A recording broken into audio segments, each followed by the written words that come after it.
बानो की ये आवाज़ें सुनकर सबा की अपनी हालत अजीब सी होने लगी। वो जो सुबह तक शुक्र कर रही थी कि उसकी जान छूट गई है, इससे अब उस बानो की आवाज़ें फिर से उसकी याद दिला रही थीं। उसे याद आने लगा कि कैसे वो भी तकलीफ़ के मारे ऐसे ही आवाज़ें निकालती थी जब वो उसे कर रहा होता था। इस कमीने ने अपनी हरकतें छोड़ी तो है नहीं, फिर मुझे तंग करने कैसे बाज आ गया। हैरत की बात ही है ना। इनको देखने के लिए सबा वहीं पर पड़ी हुई कुर्सी पर चढ़ गई और अंदर झांकने लगी। बिल्कुल सामने सेटिंग रूम में पड़े हुए सोफे पर ही दोनों मौजूद थे। बानो नीचे लेटी हुई थी और मेजर उसके ऊपर, जिस्म एक दूसरे से मिले हुए थे। उसी सोफे पर जहाँ कुछ दिन पहले सबा को किया था, आज उसी सोफे पर बानो लेटी हुई थी। एक बार नहीं बल्कि 4 बार उसकी नज़रों के सामने था, लेकिन उससे बहुत दूर था। लेकिन उसी को दोबारा से अपनी आंखों के सामने देखकर एक बार फिर से मचल उठी थी, भड़कने लगी थी उसकी, जैसे जैसे उसे याद आ रहा था कि कैसे मेजर ने उसे किया था उसके अपने घर में, अपने ही बेडरूम में। बानो का जिस्म सबा की नज़रों के सामने था, सांवला सा लेकिन सोल्ड, बिल्कुल भी मोटा या ढीला जिस्म नहीं था। बानो ऐसा नहीं है साहब जी, वो तो इतनी तवज्जो ही नहीं देता, बस अपने चर्स के नशे में ही रहता है। उसे चर्स पीने से फुर्सत मिले तो मेरे दूध की तरफ ध्यान आए ना। वैसे साहब जी, क्या सबा मैम का भी दूध मीठा है? बानो के मुंह से अचानक अपना नाम सुनकर सबा का दिल जोर जोर से धड़क उठा और उसकी बात सुनकर कांप सी गई। मेजर, अरे कहाँ यार, उसमें तो दूध अभी है ही नहीं। बानो साहब, अगर कभी सबा मैम ने अपने शौहर को बता दिया कि आप उसके साथ ये सब करते हो तो मेजर जिस दिन बताएगी, समझो वो उस हरामी का आखिरी दिन होगा इस दुनिया से। औकात देखो उसकी कि कैसे सबा जैसी परी मिली हुई है उसे दिन रात करने को। बानो, वैसे साहब, सबा मैम के शौहर हैं बहुत खूबसूरत, देखो ना कितना गोरा चिट्टा और हैंडसम है। मेजर, कहीं तेरा दिल तो उस पर नहीं आ गया? अशरफ की खूबसूरती और उसके बारे में ऐसी बातें सुनकर सबा हैरान रह गई और शर्म भी आने लगी मेजर के ख्यालात पर, अशरफ के बारे में। बानो साहब जी, कहीं आपका दिल भी तो अशरफ साहब पर नहीं आ गया? लगता है सबा मैम साहब को करने के बाद अब आपकी नीयत उनके शौहर पर भी खराब हो रही है। सच्ची बताओ साहब, अपनी बिल्डिंग की कई औरतें छुप छुप कर उसे देखती हैं। मेजर, अरे इसीलिए तो मेरा दिल उसकी बीवी पर आया है। रंडी है बानो। छोड़ो भी साहब, आप हर वक्त उसी सबा मैम की बातें ही करते हो, कहीं आपको उससे प्यार तो नहीं हो गया?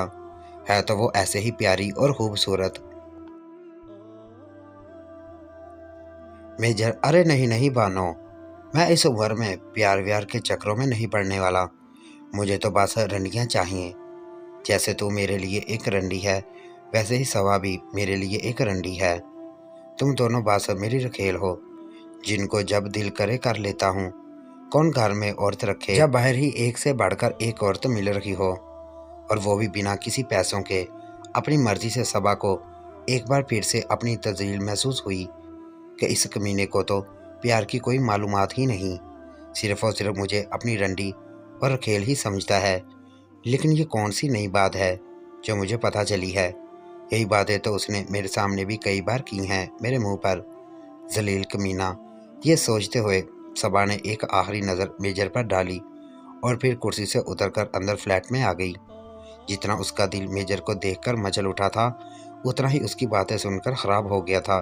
कितना गंदा इंसान है, जरा भी पर्दा नहीं रख सकता। क्या ज़रूरत है आखिर उसे मेरे बारे में बातें करने की? इस बीच घर में काम करने वाली औरत से पता नहीं कहाँ कहाँ मुंह मारती होगी और पता नहीं कहाँ कहाँ बातें करती होगी, और वो कमीना भी तो पता नहीं कहाँ कहाँ मुंह मारता फिरता है। सबा का दिल एक बार फिर से मेजर के लिए गुस्से और नफरत से भर चुका था।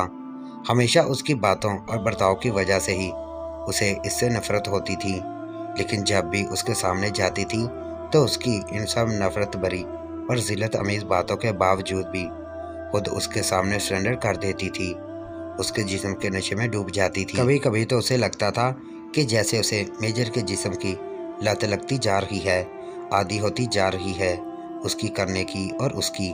सबा ने अपने फ्लैट में वापस आकर पानी पिया और अपने बेडरूम में जाकर लेट गई। मेजर और बानो की और उनकी बातों की सारी रिकॉर्डिंग उसकी आंखों के सामने चल रही थी। कमीना कैसे कर रहा था। इस हरामजादी को पता नहीं इस मेजर को क्या मसला है। जब खुद का दिल करता है तो आ जाता है, ना करे तो उसे कोई फिक्र नहीं किसी की भी। क्या सच में ही उसने मुझे अपनी रंडी और खेल समझा हुआ है कि जब दिल करेगा तो मुझे इस्तेमाल कर लेगा, वरना मैं ऐसे ही पड़ी रहूंगी। ओफ, पता नहीं किस जानवर के हत्थे चढ़ गई हूँ। और इस कमीने की बातें तो सुनो अशरफ के बारे में। अच्छा, खूबसूरत और गोरा चिट्टा है तो उसके बारे में ऐसी बातें करने लगा है। कभी भी नहीं, ऐसा कभी भी नहीं हो सकता। बकवास करता है, वो जेल से हो रहा है ना अशरफ से। अभी वो तकिए से टेक लगाकर बैठी यही सोच रही थी कि उसका मोबाइल बज उठा। सबा ने बेख्याली में अपना मोबाइल उठाया तो हैरान रह गई।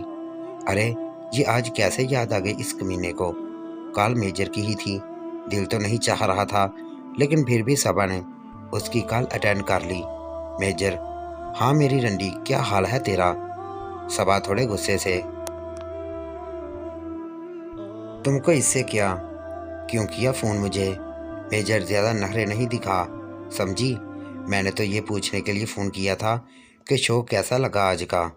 सबा थोड़ा घबराकर, शो? कैसा शो? कौन सा शो? मेजर जोन से हंसते हुए, वही शो जो अपनी बालकोनी से झांक झांक कर देख रही थी। ड्रामा करती है। इतना ही दिल कर रहा था तो आ जाती अंदर ही, दोनों रंडियों को एक ही साथ कर देता। सबा, नहीं, मुझे क्या पता क्या कर रहे हो तुम अपने फ्लैट में, और मुझे क्या ज़रूरत पड़ी है कि झांकती फिरूं इधर उधर। मेरे जितना मर्जी झूठ बोलती जा, देख तो मैंने लिया ही था तुझे। वैसे भी देखती रही, मुझे क्या फ़र्क पड़ता है। वैसे ये बता, आज भी रिकॉर्डिंग की है कि नहीं। कर लेती तो अच्छा था, बाद में भी मज़े ले लेकर देखती रहती। वैसे जल्द ही तेरा नंबर भी लगाऊंगा, बुलाऊंगा तुझे भी, फिक्र ना कर तू। ये कहते हुए मेजर ने एक ज़ोरदार कहका लगाया और फ़ोन बंद कर दिया। सबा का जवाब सुने बिना ही, कुत्ता कमीना। सबा के मुंह से तो बस यही निकल सका, क्यों आऊँ मैं तेरे कहने पर कमीने। मैं कोई रंडी हूँ इस बानों की तरह।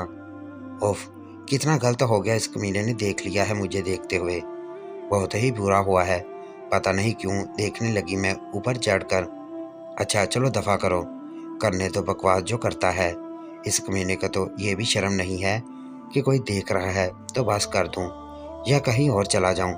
पता चल गया फिर भी लगा रहा वहीं बेशर्मी से। 2 दिन और भी गुजर गए। उस दिन के सुबह 9 बजे अशरफ अपने काम पर जा चुका था।